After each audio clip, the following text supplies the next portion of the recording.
Abayahawa, siya'y awasay, ang may likha ng ating buhay. Abayahawa. Bawak wartawab, abayahawa. Bawak wartawab, abayahawa. Kal halal hawad, abayahawa alhayam. Kal halal hawad, abayahawa alhayam. Bahasa masyayak yahawasay. Bahasa masyayak yahawasay. Bahasam raw kakadas. Bahasa raw kakadas.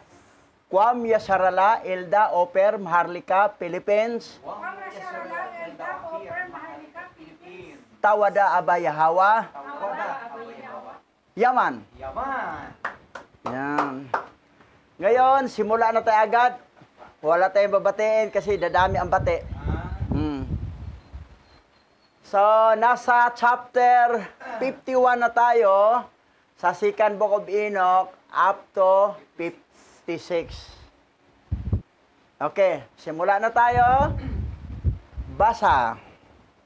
Ang ikalawang aklat ni Enoch, Kabanata 51, verse 1 to 6. Inutusan ni Enoch ang kanyang mga anak na huwag silang magtago ng mga kayamanan sa lupa.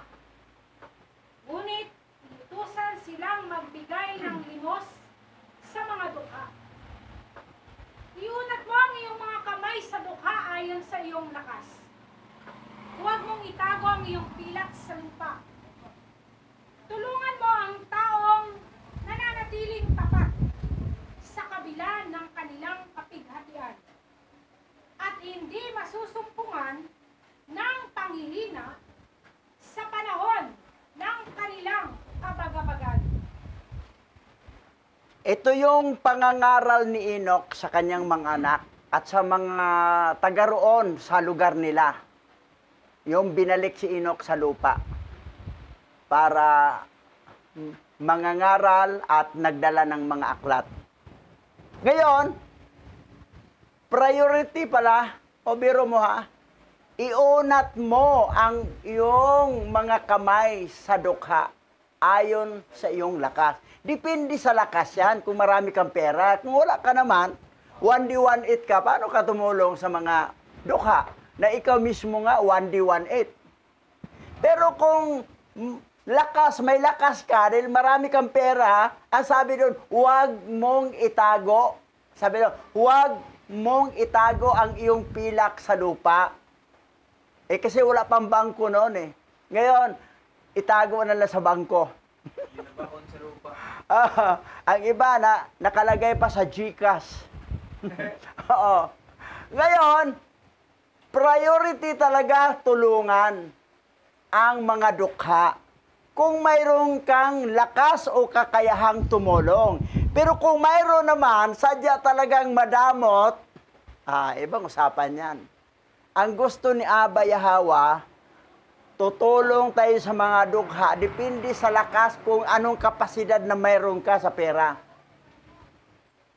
Ngayon, sa verse 3, sabi rito, tulungan mo ang taong nanatiling tapat sa kabila ng kanilang kapighatian at hindi nasusumpungan ng panghihina.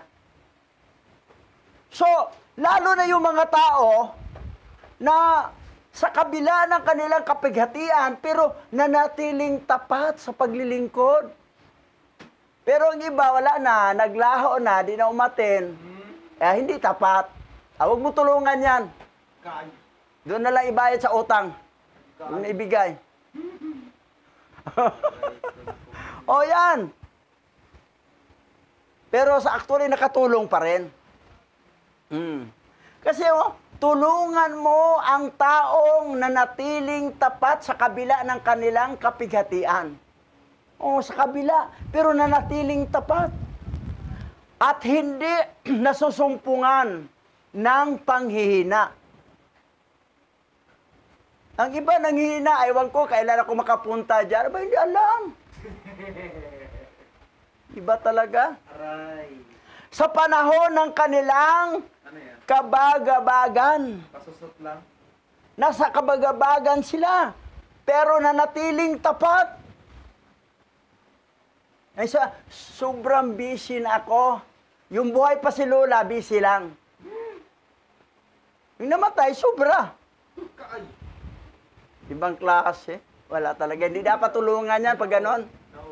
Kasi ang tulungan talaga, yung nanatiling tapat, depende rin sa lakas natin, sa kakayanan, sa pinansyal na mayroon tayo.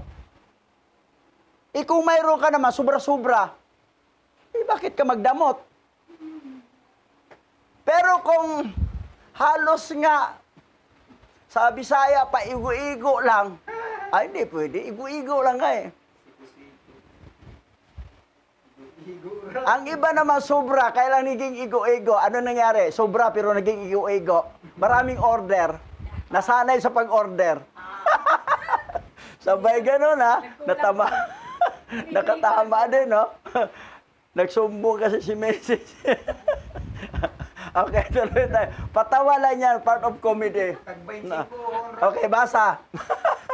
At bawat mabigat at malupit na pamatok na dumarating sa inyo ay pasanin ang lahat alang-alang sa Yahawa, at sa gayon ay masusumpungan ninyo ang inyong gantimpala sa araw ng paghukom.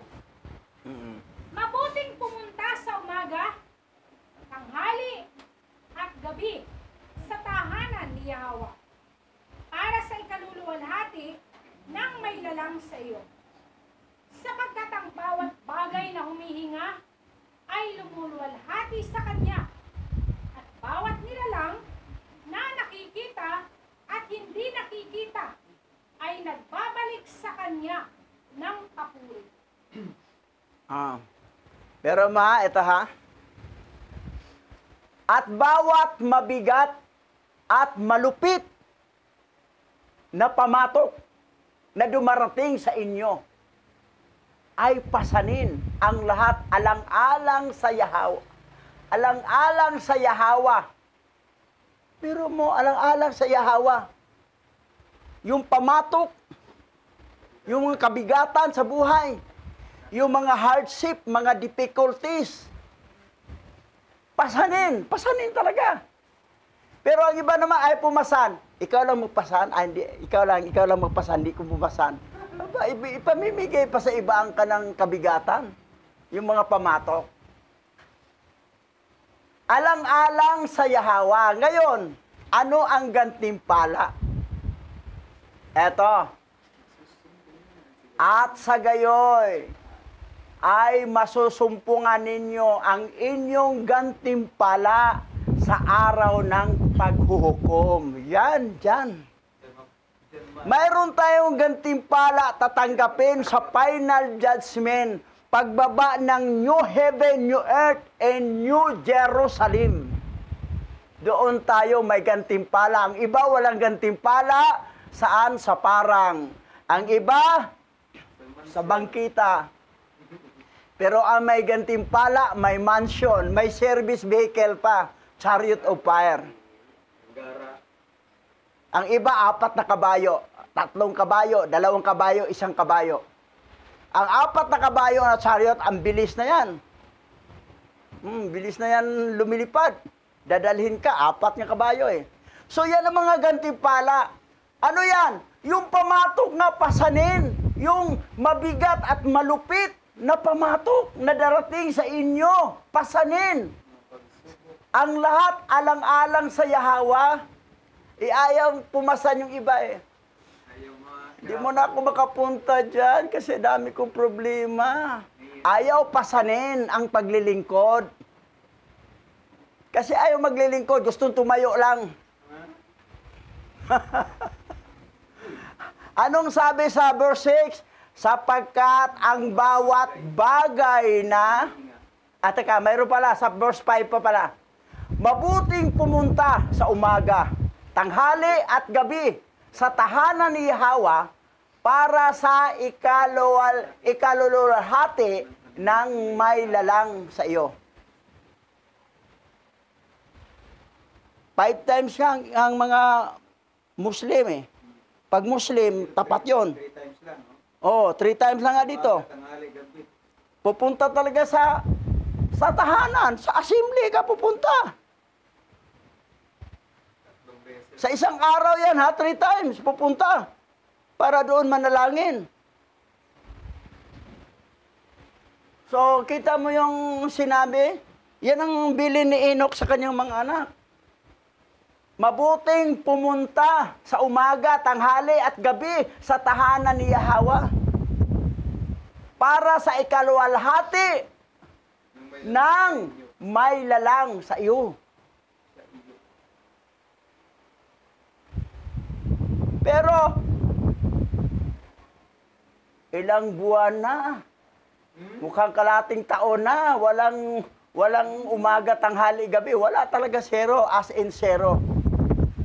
Wala. Baruda ko, may dugong serpentine yan eh. Fallen angel blood yan. Di yan ano. Ngayon sa verse 6, sapagkat ang bawat bagay na humihinga ay lumuluwalhati sa kanyang bawat ninalang na makikita at hindi makikita ay magbalik sa kanya ng papuri. Magbalik sa kanya ng papuri. Oh, halalawaya, halalawaya. We give you praise, Abba Yahweh. Kal halal hawad, Abba Yahweh alhayam. Yan ang gusto ni Abba Yahweh, ganon. Papuri sa kanya. Yung mga Christian naman, ang papuri nila sa binabanggit na fallen angel. Nandoon pa si Libyata na baluktot na ahas. Thank you kay Kualimo, kay Baal. Yun. Biglang kami. Basa. Ang ikalawang aklat ni Enoch, Kabanata 52, verse 1 to 15. Ang alahayam ay nagtuturo sa kanyang tapat kung paano nila purihin ang kanyang pangalan. Mapalad ang taong ibinubuka ang kanyang mga labi sa pagpupuri sa alahayam ng mga hukbo at pinupuri ang Yahweh ng kanyang puso. Sumpain ang bawat tao na nagbuka ng kaniyang mga labi para sa paghamak at paninirang puri ng kaniyang kapwa. Sapagkat kaniyang hinahamak ang alahayam. Mapalad ang nagbubukas ng kanyang mga labi na nagpupuri at nagpupuri sa alahayam. So, ang ating bibig, papuri lang talaga sa alahayam. Pero po, gamitin mo naman ito para ibuka sa mga labi, para magpapahamak at paninirang puri sa kanyang kapwa, ay sumpain ka. Hamak at panirang po. Paninirang puri at ipapahamak pa. Pagpahamak. Sapat kanyang hinahamak ang alahayam. Kasi nilikha ang alahayam yan. Kung nilikha niya ni alahayam, ang kanyang nilikha, nilalait mo, pinahamak mo, naninirang puri ka doon, pagdudahan mo pa na sila ang pumatay, yan, delikado. Kung magduda ng ganon, wala talaga. Pagdudahan mo ang tao, may ebidensya ka ba? Gusto nga mabuhay. So, pero, mapalad ang nagbubukas ng kanyang mga labi na nagpupuri at nagpupuri. Dalawang ulit ha, nagpupuri at nagpupuri sa alahayam. Kailangan talaga pagpupuri. Kasi kahit naman ang tao purihin mo, tuwan-tuwa siya eh. Pero kung siraan mo, magsalita ka hindi maganda sa kanya, Talaga yun. Masuko na siya. tulad na isang anak, pinuri niyang tatay niya. Wow, tay, gwapo ka talaga, tay. Tay, gwapo ka talaga, tay. Oh, ang gwapo mo, tay. Pero ang kamay na gano'n. Ang tatay naman, baswalit. Kasi natuwa sa anak. Ito anak ko, 100 gusto mo? O, 500. O, 1,000 na lang. O, tay, kasi gwapo ka, tay, eh. Pero pag sabi na, tay, bigyan mo kong pera. Pangit-pangit mo. Lalong magagalit sa'yo. So, kung ang tao nga matutuwa purihin, lalo ng ating may likha. Pumunta ka sa bahay, manghiram ka ng pera sa kaibigan mo, kumpare mo. Pagdating mo doon, oh, ang ganda ng bahay mo, pare. Oh. Talagang bilib ako sa'yo talaga. Ang ganda talagang bahay. Oh, biro mo, talaga naka-tiles, ang gandang kulay. Pare, pwede ba makahiram ng pera? Sige, magkano ba, pare? Oo. Pero pagdating mo, pare, pangit ang bahay mo. Yung bahay nito, parang, pahiram ng pera. Ano pahiram? Di ka pahiramin kasi hindi mo siya pinuri.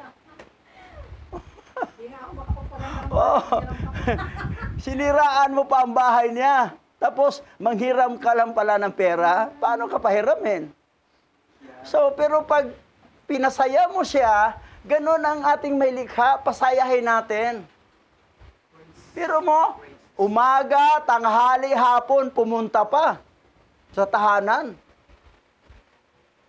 Biro mo gaano ka devoted ang mga Muslim sa pagsamba. 5 times a day sila. Pero ang mga Hebrew Israelite, 3 times a day lang. O 3 times lang binanggit. Umaga, tanghali, gabi. Sa kanila, lumampas pa nga. So, yan. Okay, tuloy tayo. Basa. Sumpain siya sa harap ni Yahweh sa lahat ng mga araw ng kanyang buhay na nagbubukas ng kanyang mga labi sa sumpa at pang-aabuso. Mapalad ang nagpapala sa lahat ng mga gawa ni Yahweh. Sumpain siyang humahamak sa lilikha ni Yahweh. Mapalad ang tumitingin at itinataas ang mga nalugmok. Sumpain niyo ang tumitingin at nananabik sa pagkawasak ng hindi sa kanya. Mapalad siya na nagpapanatili ng mga pundasyon ng kanyang mga ninuno na naging matatag mula sa simula. Sumpain siya na pumipihit ng mga pasya ng kaniyang mga ninuno. Ito ha. Dito muna tayo. Ito, sumpa at pagpapala to.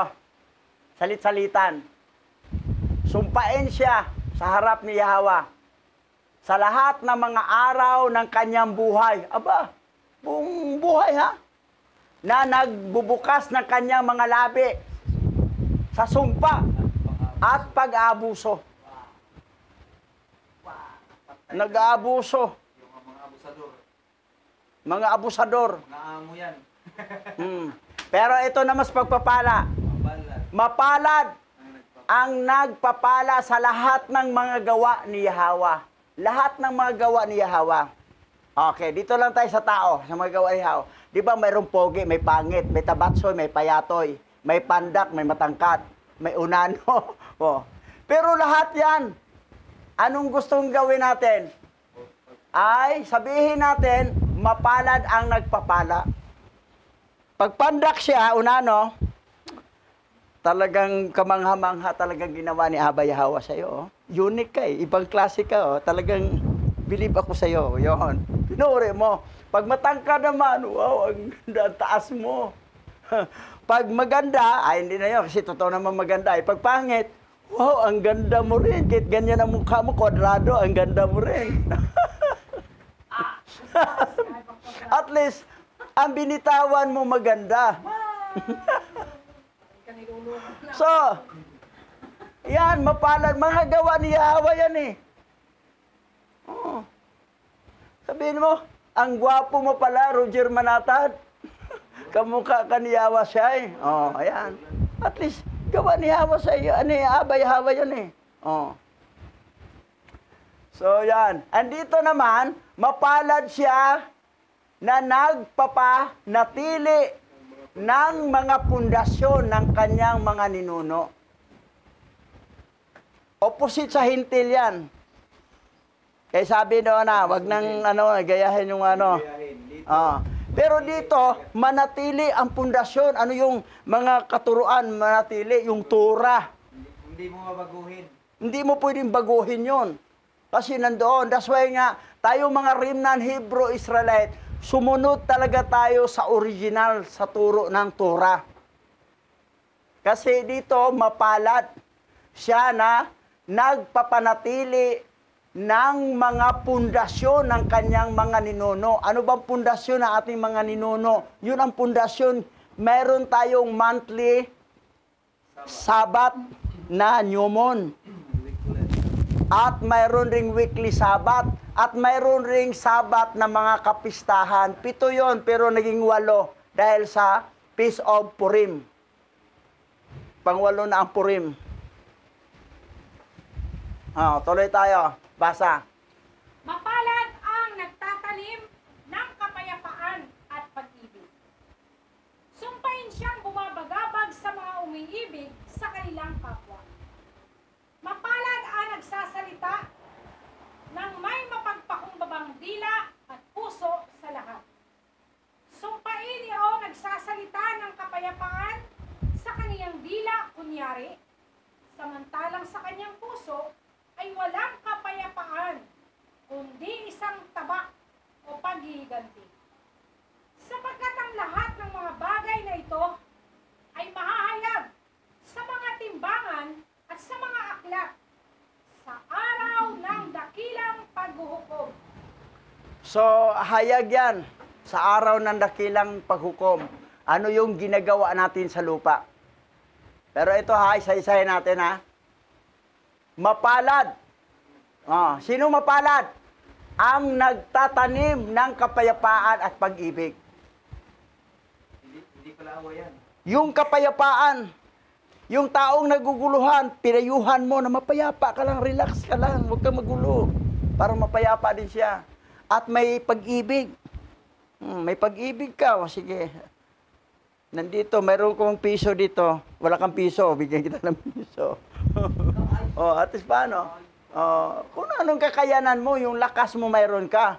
Meron ko 1,000. Pag-ibig, nagbigay ka. Tuwa siya. Huwag ka nang maguluhan.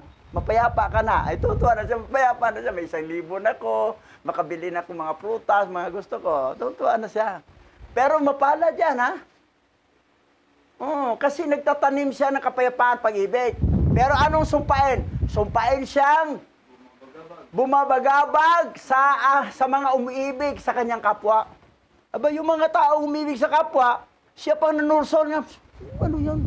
Kung bibigyan yan? Niluluko ka lang dyan. Bibigyan yan.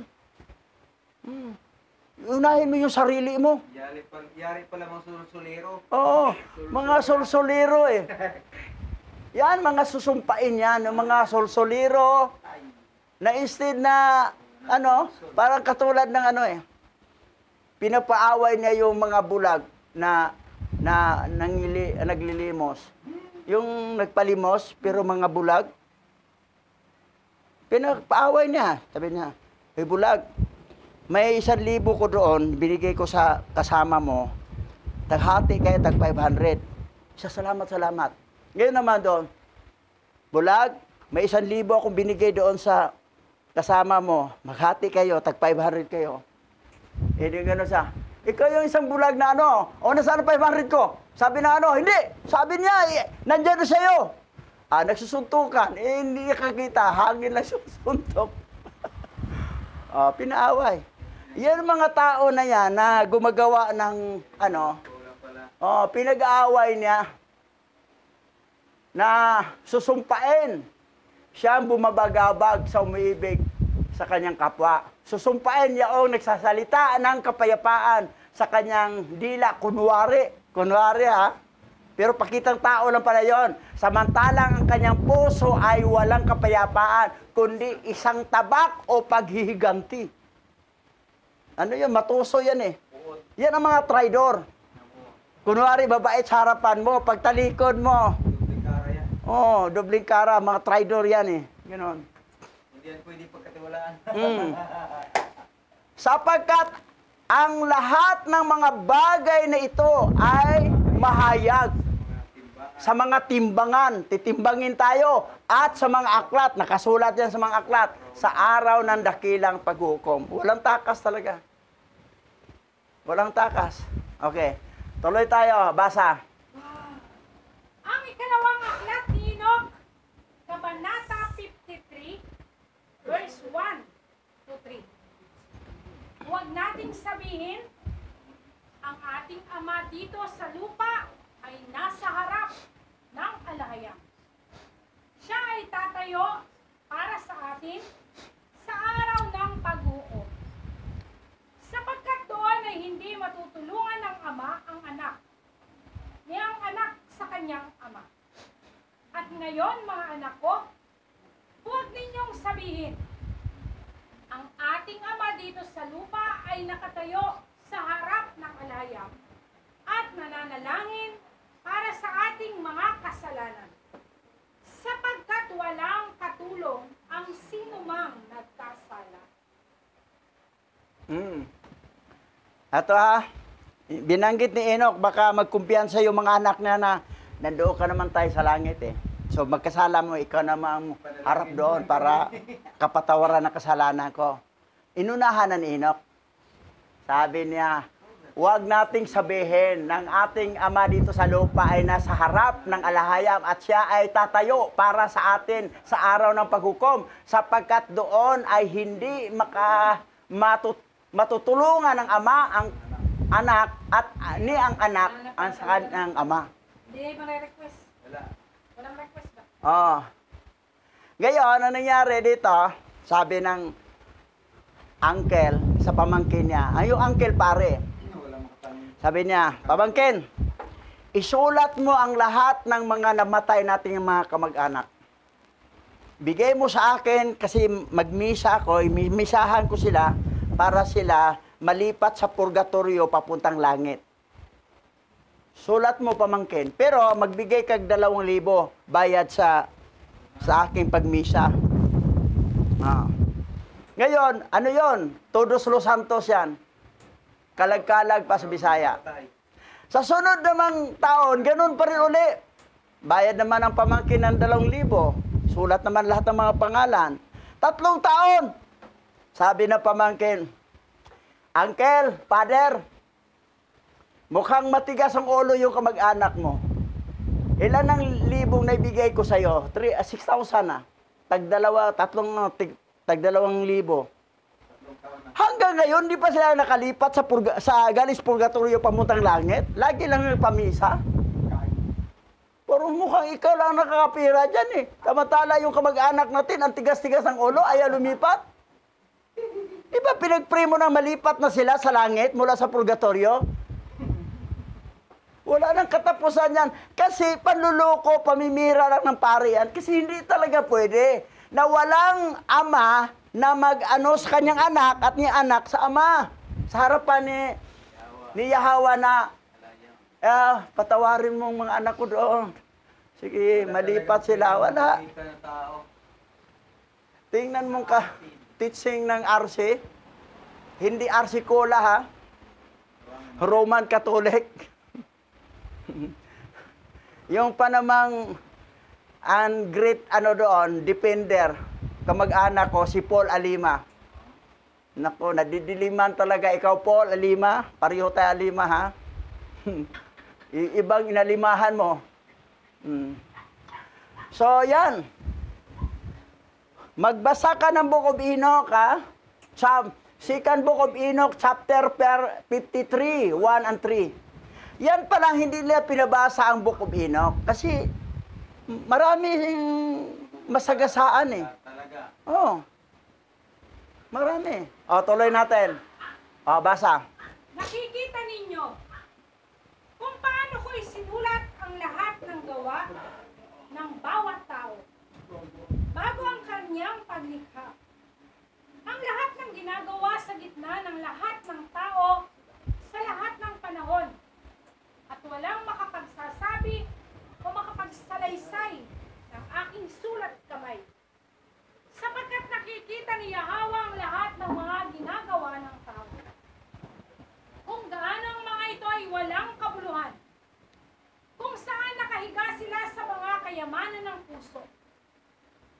ngayon, mga anak ko, tandaan ninyong mabuti ang lahat ng mga salita ng inyong ama na aking sinasabi sa inyo. Baka kayo'y magsisi na magsabi, bakit hindi sinabi sa atin ng ating ama? Yun na nga sinabi ko, na itong mga ngaral, pag hindi sabihin ng totoo, baka pagdating ng judgment day, tayo pa ang masisi. Na wala naman sinabi yan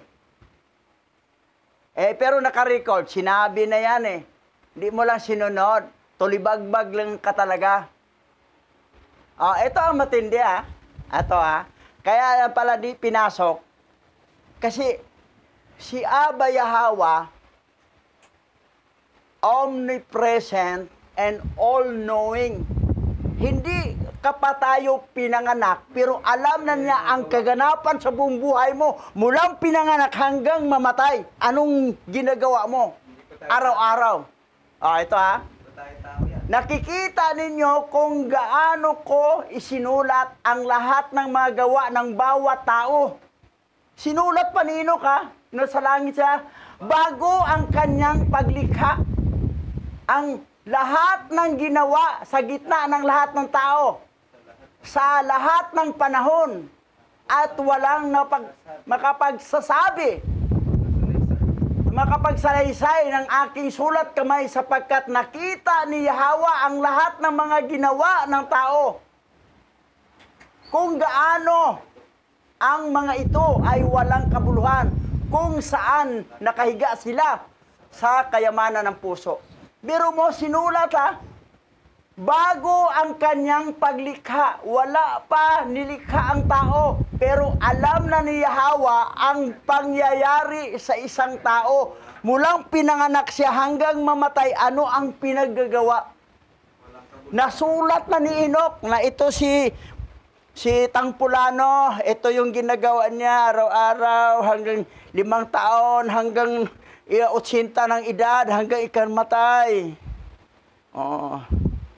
Ito si Carlos, 80 to namatay ng edad. Pero mulang pinanganak siya hanggang pagdating sa dulo ng buhay niya, tapat talagang naglilingkod. Walang patid, kahit mahina ng katawan, talagang naglakad talaga pupunta sa assembly. Nakariko yan. Alam niya ni Abba Yahweh na hindi pa pinanganak ang isang tao. Pero mo, ganun katindi ang ating Creator, si Abba Yahweh. Alam niya. Pati mga anghel na naging fallen angel, alam niya yon kung sino yung maging fallen angel na binagsak niya. Ganong katindi, katalino, ka-advance ang pananaw ni Abba Yahweh. At ang nagsulat pa isa-isa sa bawat tao, si Enoch pa. Masipag to si Enoch magsulat biro man naman ang anghel lahat, hindi na alam ang bilang, pero alam ni Enoch ang bilang lahat ng mga anghel, pati pangalan ng anghel, isa-isa. Ikaw si ganito, ikaw si ganiri, ikaw ganyan, Ganon kasipag si Enoch. Si Enoch hindi indulgent. Hindi siya batugan. Masipag talaga. Industrious. Hard worker. Pero nakikita ninyo kung paano ko isinulat. Kung paano ko sinulat ang lahat ng mga gawa ng bawat tao, Lahat ng gawa ng bawat tao bago ang kanyang paglikha. Hindi pa siya naging tao, pero sinulat na ni Enoch ang lahat ng ginawa sa gitna ng lahat ng mga tao, sa lahat ng panahon. Pero si Enoch pa ang nagsulat. Kaya nagtataka yung marami na parang hindi daw kapaniwalaan ang aklat ni Enoch. Oo. Gawa yan, Kasi sabihin na, imposible. hindi pa na ipapanganak, alam na Oo. ang magiging buhay ng kanyang pananganak. That's why ibahan nila, kasi ayaw na malaman sa lahat. Gusto nila kahunin ang tao sa pagka-ignorante. Sobrang hiwaga daw. Sobrang hiwaga. Yung talagang totoo Kasi, bakit hiwaga? Kasi si Alahayam talaga, makapangyarihan sa lahat. Alahayam nga Paano maging alahayam kung hindi siya makapangyarihan sa lahat? Sa Bisaya pa, makagagahom. Natatakot daw. Alam niya, bawat taong hindi pa pinanganak, alam na niya ang buong buhay niya mulang pinanganak hanggang mamatay. Bawat araw, anong ginagawa, anong kasalanan, anong kabutihan, lahat. May pagkaikan. Pero, sinulat pa ni Enoch. Si Enoch pa nakasulat sa kamay. Na walang makapagsasabi o makapagsalaysay ng aking sulat kamay. Wala talaga. Oh, sapagkat nakikita ni Yahweh ang lahat ng mga ginawa ng tao. Wala talagang makapagsalaysay kung hindi mo talaga tanggapin niya. Oh. Hindi mo malalaman eh.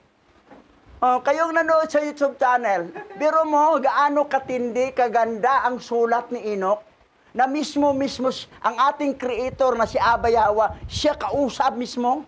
Siya pa ang nagsulat sa bawat tao. Sinulat na pala ni Enoch yung bawat buhay natin. Nakasulat na. Pinanganak. Hindi pa pinanganak, nakasulat na kasi panahon pa yan na ano eh. Hindi pa natin alam kung kanino tayo. Sulat na niya na ito si Eusebio Alima, palayaw boy kasi hindi siya girl. Oh, ito si Richard Mahinay, mabilis yun. Apelido lay Mahinay. Oh, ito si Carlos Villar. Oh, yan. 80 ang edad. Ito, active talaga na lingkod. Pero itong asawa, ewan ko.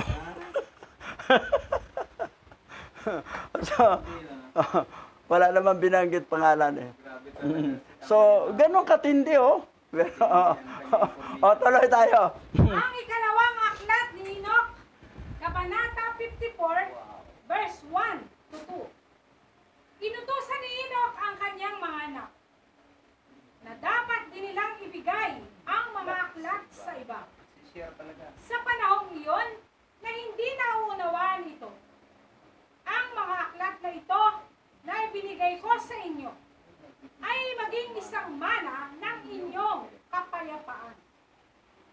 Ibigay ang mga ito sa lahat ng may gusto sa kanila at turuan sila upang kanilang makita ang napakadakila at kamangha-manghang mga gawa ni Yahweh. Kamangha-mangha talaga. Dahil alam ni Yahweh ang bawat tao, hindi pa nga pinanganak, alam na niya ang buong buhay na mulang sinilang sa hanggang mamatay, anong pinanggagawa sa bawat araw. Kamangha-mangha. Pero utos, ipabasa. Inutusan ni Enoch ang kanyang mga anak na dapat din nilang ibigay ang mga aklat sa iba. Pero ang mga anak na mga polynesia, huwag kayong magbasa ng Book of Enoch. Tapos, ibaan pa nila ang Book of Ethiopia. ng Ethiopia. Para totally Oh, para hindi malalaman. wala. Aray. Ang Bible na 66 book, ang layo. Pag yung Ethiopian Bible gi-translate natin, Oh, layo. ang layo. Oh, pero mo. Ayaw nila ang Book of Enoch. Ayaw nila ang Book of Ethiopian. Pero mayroon tayo. Lusot. Kaya Lusot, sabi ng isang pastor sa akin, wala man yan sa Biblia. Sa Biblia mo. Sa amin meron. Tuloy. Ang ikalawang aklat ni Enoch, Kabanata 55, verse 1 to 4. Dito ay pinakita ni Enoch sa kanyang mga anak na sinasabi sa kanila ng may luha, "Mga anak ko, malapit na ang oras upang ako ay umakyat sa langit. Narito, ang mga anghel ay nakatayo sa harap ko. Aking mga anak, narito ang huling araw ng aking panunungkulan sa inyo."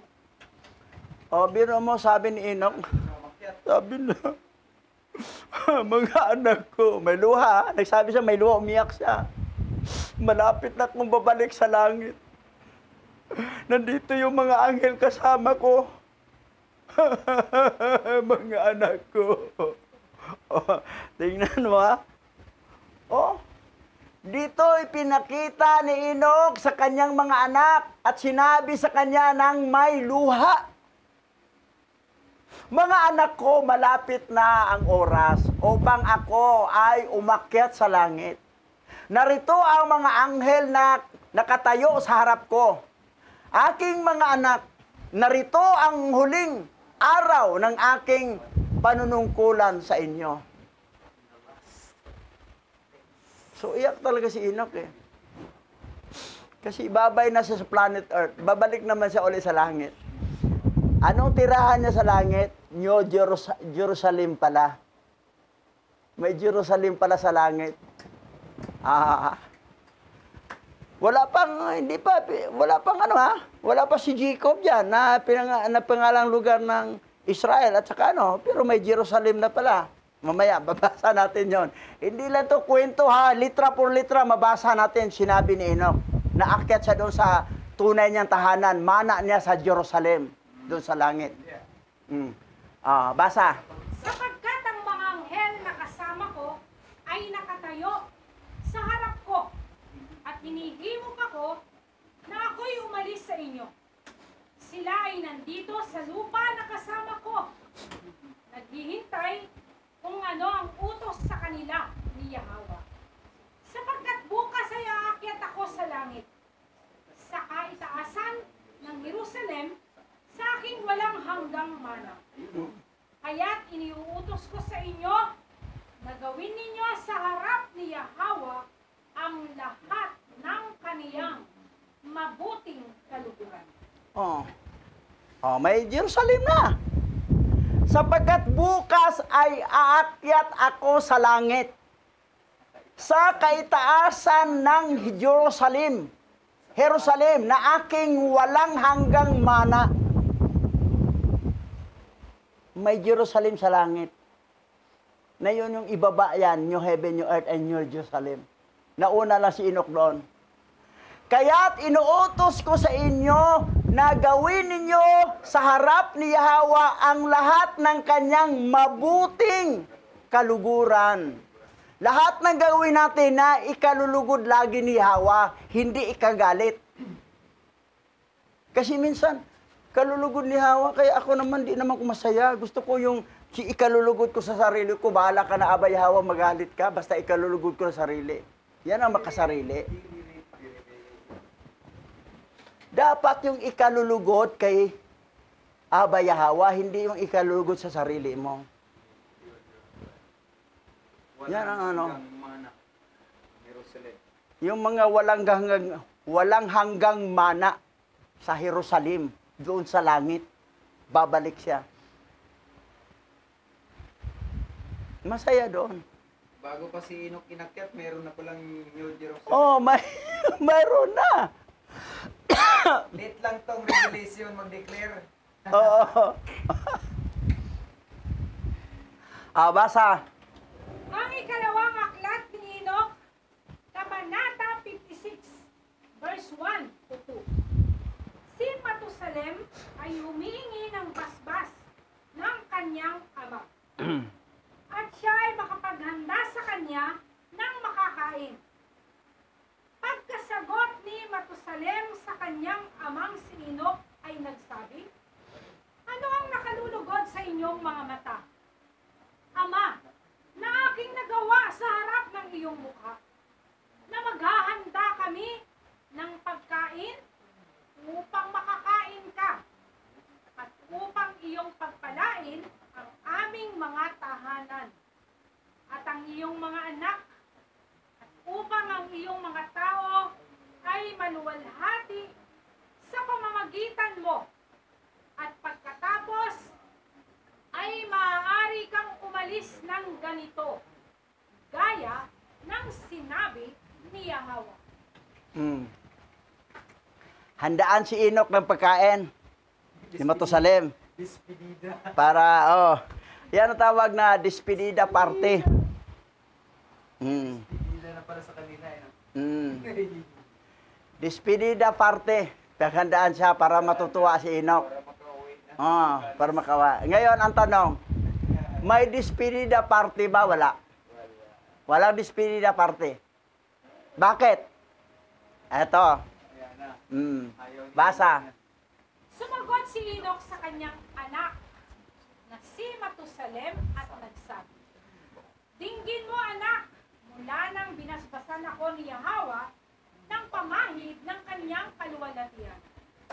Walang pagkain sa akin at hindi naaalala ng aking kaluluwa ang kasiyahan sa lupa. Hindi ko gusto kahit anong pagkain na makalupa. Ayan. So, wala talaga yung despedida.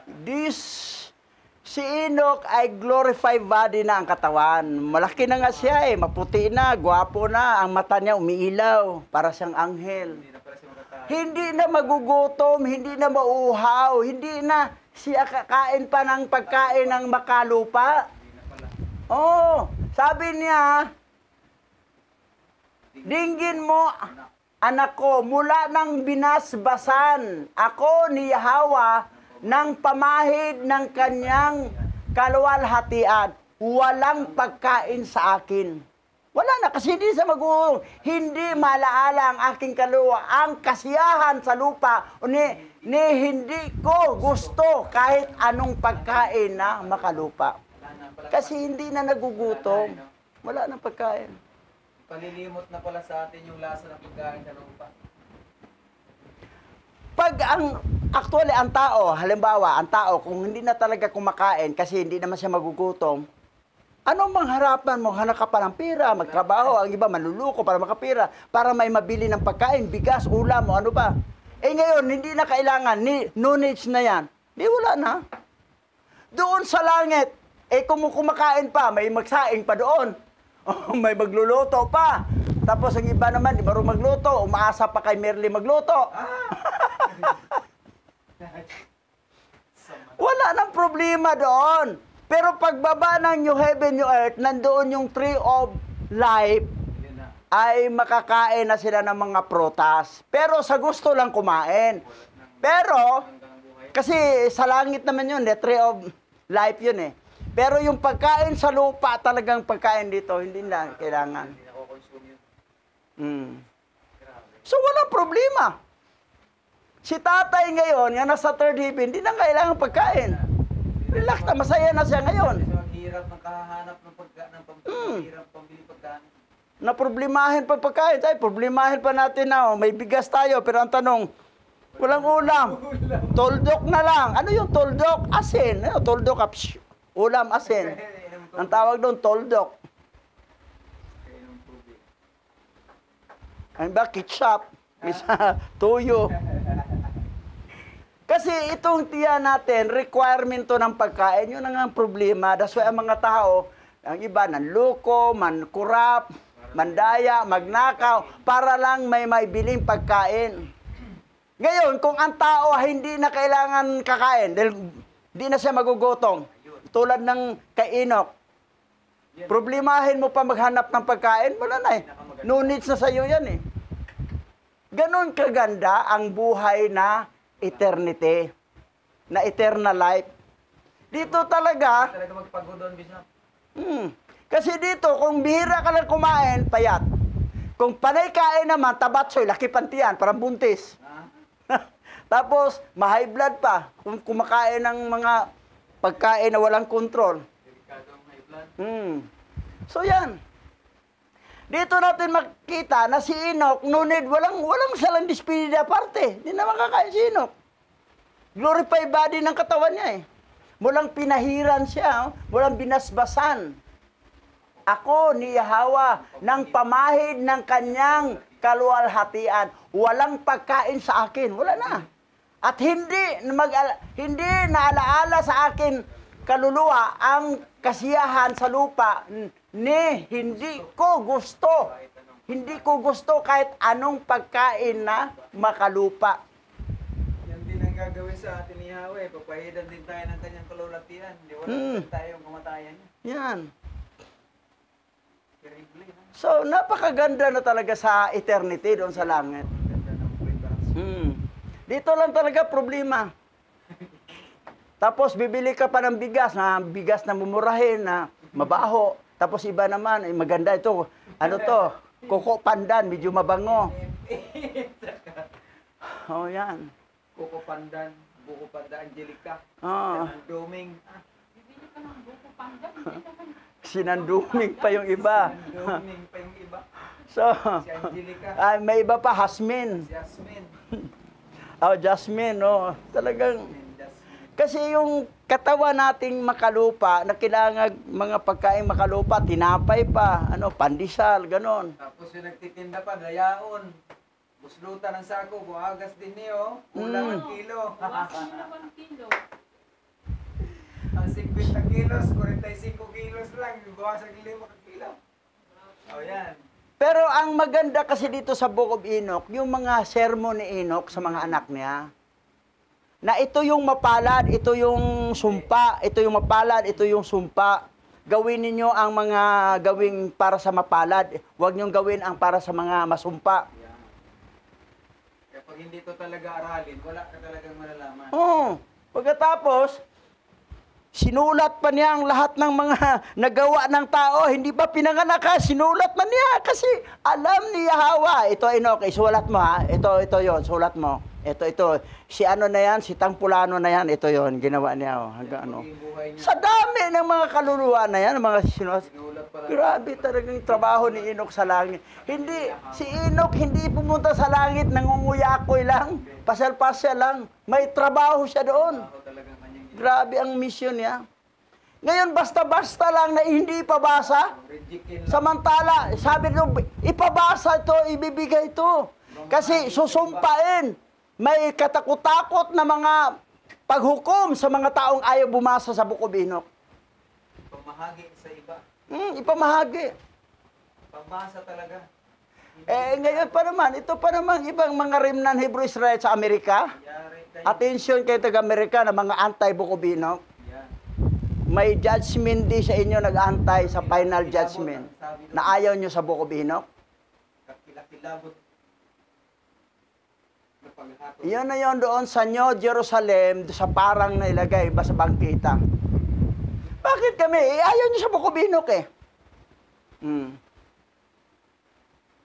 So, yan. Kasi naniniwala kayo sa mga serpent seed, o yung mga binhi ng nahulog ng mga anghel. Na huwag niyong basahin yan, dito lang kayo. Ito lang 80 books na King James 1611. Ito lang 73 books. Ito lang 66 book. Complete daw. Oo. Complete. Complete ko daw Biblia. Mm. 66. Wala din yung pinilagdagan, di ba iwasan? Ito pa namang isa pang natin dito, pare-panampalata, binawasan pa ng 14. Ayaw nila sa Book of Pablo. Oo. Pati revelation nga, tinanggal din nila eh. Tinanggal pa. Biro mo. James.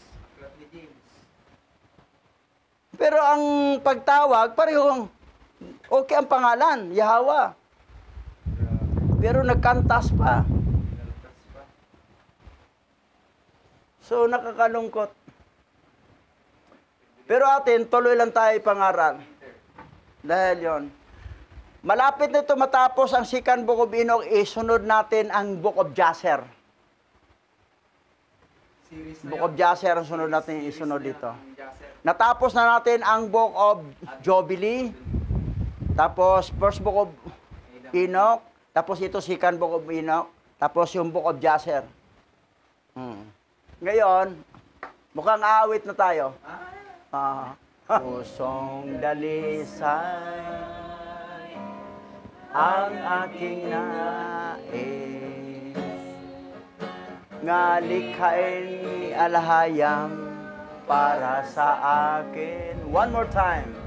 Pusong dalisay ang aking nais, nga likhain ni alahayang para sa akin. Isang pusong tapat.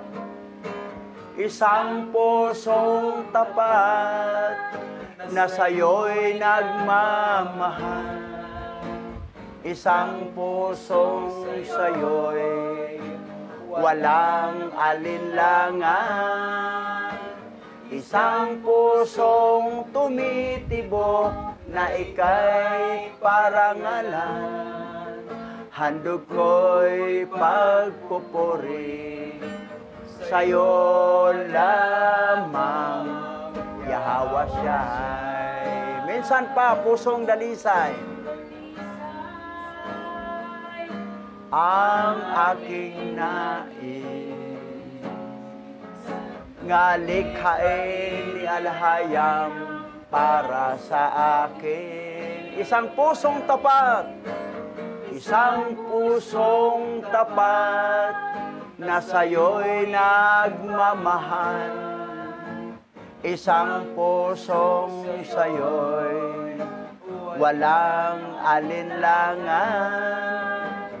Isang pusong tumitibok na ika'y parangalan.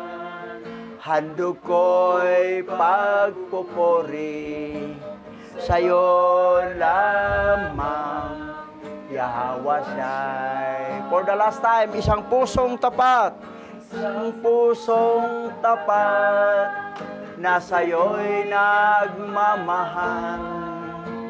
Isang pusong sa'yo'y walang alinlangan. Isang pusong tumitibok na ika'y parangalan. Handog ko'y pagpupuri sa'yo lamang, Yahweh Shai. Sa'yo lamang, Yahweh Shai. Sa'yo lamang, Yahweh Shai. Sa'yo lamang, Yahweh Shai. Sa'yo lamang, Yahweh Shai. Halalawaya, halalawaya, halalawaya. Tayo po'y manalangin, Pastor Richard. O aming Yahweh, papuri at pagsamba, pagdakila at pagluwalhati ay sa inyo lamang namin ibinibigay. Salamat po sa information na aming natanggap sa araw na ito sa pamamagitan ng pag-aaral ng aklat ni Enoch upang ikaw ay lubusang makilala ng iyong mga hinirang at ang inyong mga plano. Higit sa lahat, ang pagpapala na inyong ginawa para sa lahat ng sa iyo ay patuloy na dadakila at sasamba, o aming Yahweh. Purihin ka sa buhay ni Enoch na isang bahagi ng nilikha mo upang patuloy na ihanda sa amin ang mga aralin na patuloy na magdadala sa iyo sa tunay na pagkaunawa namin na walang ibang alahayam, walang ibang Yahweh na ikaw, katulad mo, ikaw lang na nag-iisa. Salamat, O Yahweh, sa patuloy na pagbibigay ng kaunawaan sa amin na iyong mga pinili. Naway katulad namin, maunawaan ka ng marami. At higit sa lahat, makilala ka, tanggapin ka, sambahin ka, at parangalan ka ng mga tao sa aming paligid na hindi ka nakikilala. O aming Yahweh, tulungan mong mabuksan ang pangunawa ng kanilang diwa at patuloy na hanapin ang iyong banal na pangalang Yahweh Alhayam. O dalangin namin, O Yahweh, na ang lugar na ito ng Green Breeze, nawa ay marami kang pinili sa lugar na ito upang sambahin at dakilain ang iyong pangalan. O aming Yahweh, sa kaliwa at kanan ng tahanang ito, sa harap at likod ng tahanang ito, na every Sabbath, alam kong naririnig nila ang mga aral na iyong ibinibigay sa amin sa pamagitan ni Bishop. O aming Yahweh, tulungan mo sila na maintindihan ang mga aral na ito at naising ikaw ay makilala nila. Dalangin po namin, O Yahweh, na ang lugar na ito ng Eastwood ay marami kang makita na pinili mo. O patuloy na ikaw ay makilala nila, aming Yahweh. Purihin ka sa iyong mga salita. Luwalatiin ka sa lahat ng iyong mga plano. Sinasamba ka namin, O aming Yahweh, sa lugar na ito. Wala kaming ibang pararangalan, sasambahin at dadakilain. O aming Alahayam, Yahweh na aming Ama, sa pamamagitan ni Mashiach Yahweh Shai, na nagdala sa amin ng kaligtasan, purihin ka, sambahin ka, sa patnubay ng banal na Rakakadas. Yaman.